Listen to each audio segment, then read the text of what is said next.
La dernière fois qu'on s'est vu, je suis en train de me demander c'est quand. Ah, c'est au bye-bye. C'est bon, on l'a vu au bye-bye. C'est une joke. On reçoit en studio, c'est une idée de Phil, bravo. Le député de la Pelletrie, Éric Kerr de la CAQ, suite à la grosse annonce hier de la démission de François Legault. On va se jaser. Monsieur Kerr, bonjour. Bonjour, comment allez-vous? Très bien. Hey, on va parler un peu du bye-bye. Oui, ben oui. Avez-vous trouvé ça chiant un peu? L'imitation de Roy Desmarais, parce que entre vous et moi, il n'y avait pas de joke comme tel. Il vous a juste personnifié. Je fais attention à mes mots. En quelqu'un de... En épais. Ouais, c'est ça. C'est pas moi qui... Ouais. Mais c'est une caricature. Puis moi, j'ai aucun problème avec ça. J'ai été caricaturé une couple de fois dans ma carrière. Puis une caricature, généralement, tu vas exagérer quelque chose. Puis c'est ça. Fait que oui, je l'ai trouvé drôle. Puis c'est drôle parce que beaucoup de gens m'en ont parlé du sketch, évidemment, mais avec des visions vraiment différentes. Comme quoi? Ben, tu sais, de dire Éric Kerr, l'agneau sacrificiel, ouais, la okay. phrase de M. Legault, ouais, on s'en fout, c'est qui, on va clairer Éric Kerr. Fait que, tu sais, il y a des gens qui ont vu ça Y avait-tu du vrai là-dedans un peu? Écoute, je vais attendre le rapport Galland, mais je te dirais que dans les médias, j'ai été le grand coupable. J'étais responsable de tout ça. Ça, c'est clair. Est-ce que moi, c'est ma perception des choses? Évidemment, non. Est-ce que je pense que j'ai été le grand responsable d'un projet qui a commencé en 2012, dont le contrat a été signé en 2017, les premières livraisons en 2000... Tu sais, quand tu regardes la chronologie des événements... Mais le gars qui savait rien, parce que dans le bye-bye, on vous a caricaturé comme... c'était ça un peu la joke de Roy Desmarais puis des scripteurs. Je sais rien. Oui. Vous n'avez pas peur que ça reste, ça, quand vous dites qu'il y a d'autres perceptions, que les gens vont retenir Éric Kerr, le gars qui savait rien? Écoute, honnêtement, je sais pas. Mais tu sais, moi, j'ai dit à qui veut l'entendre, de toute façon, moi, j'ai eu la condamnation en février 2025, puis le procès est arrivé après. Fait que... En voulez-vous à François Legault? Non. Parce que si vous êtes un peu l'agneau sacrificiel, ça veut dire, il y a toujours bien quelqu'un qui vous a mis sur le bûcher. Là. On peut parler des médias, de la population, mais votre chef, il vous a pas trop défendu. Mon chef, il m'a défendu anti-péché, Sylvain. Là, ouais. Depuis 2023. Mais je vais juste vous rappeler un événement. OK? Oui. On va regarder ça ensemble. Le matin de ma démission, le gros titre du Journal de Québec, c'est Kerr a signé un arrêté ministériel qui a permis à la SAC de cacher 222 millions de dépassement de coûts. Oui. Là, je ne suis plus celui qui sait ou qui ne sait pas. Je suis le complice de ça, selon le Journal de Québec. Oui. Avez-vous, M. Bouchard, entendu parler de ça pendant la commission Galland, de ce fameux arrêté ministériel? Pensez-vous que si c'était vrai, le procureur m'aurait interrogé là-dessus? C'est pas arrivé. Pourquoi? Parce que c'était pas vrai. Donc, à un moment donné, là, puis là, je pourrais vous en donner d'autres. Tu sais, Marie-Michel Sioui qui nous dépeint Carl Malenfant comme une victime, comme le gars qui a été envoyé au bûcher. Est-ce qu'on a l'impression, suite à la commission Galland, que Carl Malenfant a été une victime, qui a été envoyé au bûcher par le politique? Tu sais, fait qu'à un moment donné, tu te dis, il y a la réalité, il y a ce qu'on en rapporte, puis en politique, on doit travailler avec les perceptions. Je comprends. C'était quoi la perception à ce moment-là, c'est que je n'étais plus... J'étais plus juste le ministre qui a rien vu. J'étais le ministre qui était complice de ça, qui a posé un geste juridique, un arrêté ministériel qui permettait à la SAC de cacher 222 millions selon le Journal de Québec. Et c'était faux. On va attendre évidemment faux. Les conclusions du rapport Galland. On ne les a pas encore, mais vos sentiments... Quand vous avez vu François Legault là, hier annoncer sa décision, d'abord, semble-t-il qu'à part son équipe très proche de lui, personne ne le savait. Non, moi, je ne savais pas. Donc, vous ne le saviez pas. Non, moi, c'est ce que je disais à M. Couture tantôt, c'est quelqu'un qui m'a texté, mon amie Christine qui m'a texté, qui dit « Ouais, il dit, ça ne regarde pas bien pour Legault. » Je dis « De quoi tu parles? » Fait que là, c'est là que j'ai appris qu'il y avait un point de presse à 11h. Ça a été quoi vos sentiments en écoutant son point de presse? Là? Partagé. Partagé. Triste parce que je continue à penser que François Legault a été et est toujours un grand premier ministre qui a plusieurs grandes réalisations à son actif. Mais soulagé parce que je pense, pour être passé par là, comme je vous disais, quand la perception te définit d'une certaine façon, tu ne peux pas te battre contre ça. Il n'y a rien à faire. Et la seule façon je pense, pour lui de régler cette situation-là. C'est de poser le geste qu'il a Donc, posé. vous comprenez les raisons. Je le comprends. Je qu'il suis a. triste pour lui, triste de ce qu'on a dit de lui, triste de ce qu'on a écrit de lui, mais je suis en même temps soulagé pour lui. Est-ce que vous vous sentiez un peu, puis c'est pas une accusation, mais est-ce qu'à un moment donné, j'essaie juste de me mettre des fois dans la peau, quand vous l'avez vu hier, puis il y avait des moments d'émotion un peu, quand il a parlé de ses fils, tout ça, Ouais. après, tous les experts ont fait un peu le bilan, pourquoi il s'en va, avec des dossiers où ça n'a pas super bien viré, puis il y en a deux qui ont été évoqués, là, beaucoup, là, dans lesquels vous avez quand même joué un certain rôle. Oui. Le troisième lien, puis ça clique. Oui. Fait qu'hier, en le voyant, est-ce que vous vous sentiez un peu responsable? Non. Non? Pour une raison fort Parce que simple. ces deux dossiers-là n'ont pas bien été. Non, Pas pas, bien pas été. du tout. Pas du tout. Puis vous Puis étiez là-dedans, puis là. je suis d'accord que le troisième lien, ça nous a fait mal. Mais comprenez, M. Bouchard, que je ne suis pas de ceux qui ont milité pour qu'on abandonne le projet, là. Je suis de ceux qui ont milité pour qu'on continue à avancer avec ce projet-là. Moi, j'ai toujours... Oui, mais pas assez nombreux. OK. À Québec? À Québec, oui. OK. Oui. Donc, à Québec, vous ne vouliez pas l'abandonner. Jamais. C'est Montréal qui a gagné. C'est Montréal qui a gagné. C'est Montréal qui a gagné. OK. Temporairement. C'était-tu ça un peu le sentiment au Conseil des ministres, parfois, entre vous sentiez qu'il y avait ceux de Montréal, ceux de Québec, puis qu'on ne s'accordait pas tout le temps, Sur le troisième lien? notamment? Bien, sur le troisième lien, parce que sur d'autres dossiers, je n'aurai pas la même réponse. Là. Mais sur le troisième lien, c'est clair. Mais M. Legault, il a tranché envers qui? Les gens de Québec ou les gens de Montréal? Bien, avec les Avec ce que vous me dites, là, c'est clair, c'est clair qu'il a penché vers Montréal. Il n'y a pas de tranché Québec ou Montréal.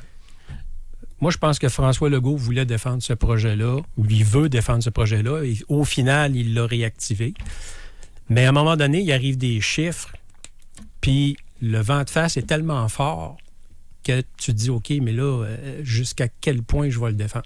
Puis quand il y a eu les chiffres d'achalandage De la pandémie, qui étaient à la baisse, là, ça faisait comme... Puis tu sais, il faut comprendre aussi que pour le premier ministre, tu dis, je défends ce projet-là, puis parallèlement à ça, je ne ferai pas HMS, ou HMR, excusez, Oui. l'hôpital Maisonneuve-Rosemont. Je ne ferai pas l'hôpital à Drummond. Je ne ferai pas... Fait que mais ces comparaisons-là, avouez qu'ils sont toujours... Quand c'est un projet à Québec, on est toujours prompt à le comparer avec des hôpitaux. Puis quand c'est le toit du stade olympique, mettre 1 milliard, là, l'hôpital Maisonneuve-Rosemont, ça compte Ouais, plus. non, Là, non, c'est non, moins. non, Pourquoi il y a toujours des comparatifs avec des hôpitaux quand c'est de l'argent dépensé à Québec? Non, c'est pas comme... Puis ça, là-dessus, là, je vais défendre le gouvernement, parce que quand tu regardes le stade, tu dis, OK, je fais quoi avec? Il est là. Je fais quoi avec? Rien. Puis là, pas de toit, je fais encore plus rien avec. Oui, mais Fait que là, il y a j'ai rien deux choix. dedans aussi, c'est parce qu'il n'y a rien. Mais j'ai deux choix. Soit j'essaie de leur nipper, puis dans cet environnement-là, j'essaye de faire quelque chose de rentable avec. Donc, je fais du développement économique. Soit je mets des bâtons de dynamite, mais c'est ça, là. Puis les bâtons de dynamite, ils me coûtent combien, puis ils me rapportent combien, puis leur nipper, ça me coûte combien, puis ça me rapporte combien. Fait que c'est des décisions qui sont financières. C'est pas Montréal contre Québec. Puis là-dessus, là, je nous mets collectivement au défi de regarder les investissements de la CAQ à Québec, puis on a notre part. Là. Quand on regarde les investissements dans les infrastructures, là, je pourrais vous faire parvenir les chiffres. On va parler, parlons un peu du bilan, parce que j'avais d'autres choses, mais à Québec, là... Vous trouvez qu'il y a un bon bilan à Québec, M. Legault? Oui. Avec votre index, là, pointez-moi dans la ville, on ne voit pas tout. Là. Mais admettons, je vais faire un exercice, OK? Admettons qu'on parle de Jean Charest puis des libéraux. Là. Regarde, je peux juste me retirer ici, puis je peux pointer du doigt le centre Vidéotron, le Théâtre Diamant, le centre de glace, la promenade Samuel de Champlain. Je peux vous montrer concrètement l'héritage de Jean Charest dans cette ville-là. On va faire le même exercice avec François Legault. Je vais peut-être juste faire une petite parenthèse, là, M. Bouchard. Oui. Parce que la promenade Samuel de Champlain, là, je comprends que l'idée a été lancée, mais quand on est arrivé, il n'y avait pas une scène là-dedans. Là. Vous en avez fait aussi. Non, je suis d'accord. Il n'y avait pas une scène là-dedans. Je vais être honnête, moi, vous le donner. Mais il reste que ça n'a pas été instauré par vous. Montrez-moi l'héritage de François Legault dans Québec. Un instant, là. Moi, je peux bien avoir les meilleures idées du monde, là. Si je ne mets pas les ressources pour les réaliser... OK, je vous donne un demi-point pour la promenade Samuel de Champlain, mais je reviens avec ma question. Non, mais je reviens je avec ma vous l'ai question. dit, Pointez-moi ça du va me doigt faire- l'héritage. Ça va me faire plaisir de vous envoyer les chiffres d'investissement. Non, c'est pas des chiffres de que la je veux. CAQ. Je veux. On est dans la ville, je veux du concret. Je sais, vous allez dire, peut-être que le PIB, tout ça, le salaire. Puis je dis pas que c'est pas important, mais vous avez. Non, mais Si je vous dis que vous n'avez rien fait à Québec en 8 ans, de majeur et de concret à me montrer, vous allez avoir de la misère Vous allez avoir de la misère à m'ostiner. Non, mais j'ai l'occasion de répondre. Non, mais je m'en venais parler de François Legault. Fait que si, son héritage et son bilan. Ça va me faire plaisir, puis ça va nous faire plaisir pendant la campagne électorale de sortir les chiffres d'investissement. Vous allez vous représenter? Parce que... Donc, vous allez vous représenter? Vous venez de le dire. Vous venez de dire dans la campagne électorale. Écoute. Ben oui. Vous allez vous représenter? C'est surprenant. C'est pas ça que j'ai dit. OK. C'est pas ça que j'ai dit. Mais dans la campagne électorale, oui. Les candidats feront le bilan et amèneront les chiffres et les différents investissements. Parce que ce que vous me dites, c'est dans le spectaculaire, qu'est-ce que vous avez fait? Avez-vous bâti un centre de glace? Avez-vous bâti... Non, on a concrétisé plusieurs projets, notamment la promenade Samuel de Champlain. Puis il y a plusieurs investissements qui ont été faits à Québec. Et, puis là, je sais que vous allez partir à rire, mais je vais le faire pareil. Le projet de troisième lien, il est encore là. Puis non, je ne pars même pas à rire. Je veux juste dire que non, je ne pars pas à rire, je pleure. J'ai juste le goût de pleurer parce que vous l'avez rien. Ça, vous l'avez abandonné. Moi, je me suis senti trahi, puis je le dis à tout le monde. Vous n'êtes pas tout seul. Vous n'êtes pas tout seul, là. Parce qu'il n'y en a pas. Il n'y a rien. Oui, mais l'idée, c'est de le faire avancer suffisamment pour qu'on puisse plus reculer. Lors de la prochaine campagne, c'est ce que Mme Guilbeault a promis, qu'on va être engagé. Mais là, M. Bouchard, je ne suis pas en train de vous dire qu'on a été bon et qu'on a été génial dans ce dossier-là. C'est pas ça que je suis en train de vous dire. Il y a eu des écueils, il y a eu du vent de face, il y a eu du gros vent de face, puis malgré tout, aujourd'hui, le projet il est encore vivant.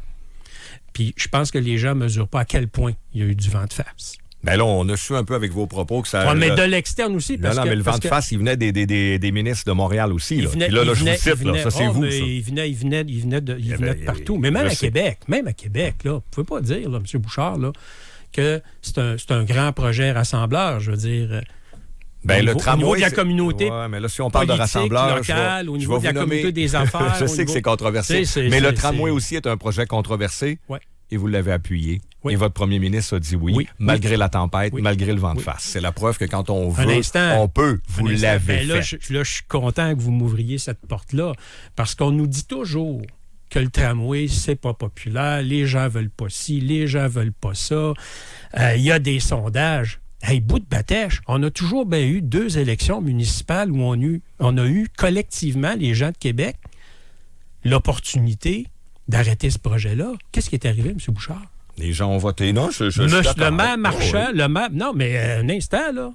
Le maire Marchand a gagné haut la main avec ce projet-là. Ouais. Je m'excuse. Puis moi, je peux vous nommer aussi un gouvernement qui s'est fait élire 2 fois sur le 3e lien, puis il n'y en a toujours pas. Et c'est le vôtre. Exact. Bon. Mais c'est pas parce qu'il n'y en a pas qu'il n'y en aura jamais. Quand 89 % des gens sont prêts à ne pas voter pour vous, c'est ce qu'on voit dans le dernier sondage. Là. C'est parce qu'il y a eu des erreurs. Là. Oui. La principale erreur de François Legault, ça a été quoi? En fait, je vais revirer votre question d'une autre façon. Parce que moi, je dis toujours, quand vous prenez le pouvoir, le lendemain, vous commencez à le perdre. Parce que vous prenez toutes sortes de décisions qui fait que les gens, les mécontents s'accumulent. Les contents ne s'accumulent pas. Les mécontents s'accumulent. Alors moi, je peux vous dire là, ce qu'on a fait sur le taxi. Souvenez-vous de ça? Oui. Ça a créé du mécontentement là, à travers la province. Ces gens-là, là, c'était comme anybody but la CAQ pour le restant de nos jours. Après ça, la loi 21, c'est une loi qui a été populaire au Québec. Moi, j'étais d'accord avec ça. Oui, mais ça a créé des mécontents qui sont devenus des anybody but la CAQ. Fait au fil du temps, du pouvoir ça s'accumule. Maintenant, je pense que les plus perceptibles, ben, vous les avez mentionnés. Là. 3e lien. 3e lien. Filière batterie. La filière batterie. Ça clique. Ça clique, je vais mettre un bémol. Parce que sur un projet, puis c'est pas parce que je veux me dédouaner de ma responsabilité, parce que sur des décisions, il y en a des responsabilités que j'ai à assumer. Mais ça clique, un projet qui commence en 2012. Le PGI est autorisé en 2014. On était où, nous autres? Vous étiez dans le... Deuxième groupe d'opposition. Le contrat est d'opposition. signé en 2017. Avez-vous vu le rapport de l'AMP qui vient de sortir?